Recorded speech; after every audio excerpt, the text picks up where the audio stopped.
আসসালামু আলাইকুম রহমতুল্লাহ বরকাত। একটা জিনিস একটু ভাবেন তো, ইলন মাস্ক প্রায় $416 বিলিয়ন মালিক।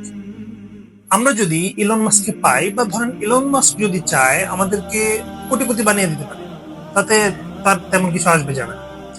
এই ইলন মাস্ককে এই $416 বিলিয়ন কে দিলেন? ইলন মাস্ক এই $416 বিলিয়ন কোত্থেকে পেলেন? আমরা সবাই এক কথায় বলবো, মহান আল্লাহ রাব্বুল আলামিন ইলন মাস্ককে দান করেছেন।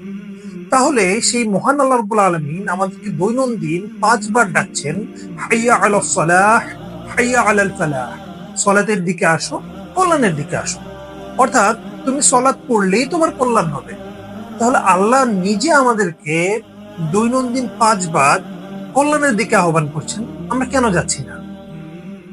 সেই আল্লাহর কাছেই আমরা যা ইচ্ছা চাইতে পারি। সেই আল্লাহ আমাদেরকে বলছেন, উদউনি আস্তাজিব লাকুম, আমাকে ডাকো আমি সাড়া দিব। আল্লাহ আপনাকে ডাকছেন, আপনাকে অফার করছেন, কিন্তু আমি ইগনোর করছি।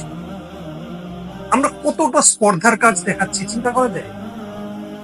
যে এলন মাস্ককে যখন আমরা ফেসবুকে দেখি, যখন আমরা পেপারে দেখি, নিউজে দেখি, আমরা চিন্তা করি ও কত সম্পদের মালিক, ও তো পৃথিবীতে কত কিছু করতে পারে, যা চায় তাই করতে পারে। কিন্তু যে মহান আল্লাহ এই ইলন মাস্ককে আজকের ইলন মাস্ক বানিয়ে দিলেন, সেই মহান আল্লাহর কাছে আমরা কতটুকু যাইতে পারছি?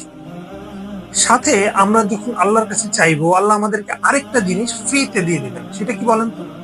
আপনি যা চেয়েছেন তা যদি আপনার জন্য মঙ্গলজনক হয়, আল্লাহ আপনাকে দিবেন। যদি মঙ্গলজনক না হয়, আপনাকে দিবেন না। অর্থাৎ আল্লাহর কাছে চাইলেই পাওয়া যাচ্ছে। তাহলে ভাই এখনো যেন বসে আছেন? মসজিদে আজান হচ্ছে, হাইয়া আলাস সালাহ, হাইয়া আলাল ফালাহ, পরের ওয়াক্ত না, এই ওয়াক্ত নামাজটা থেকেই সালাত আদায় করে দিন। আসসালামু আলাইকুম ওয়া রাহমাতুল্লাহি ওয়া বারাকাতুহু।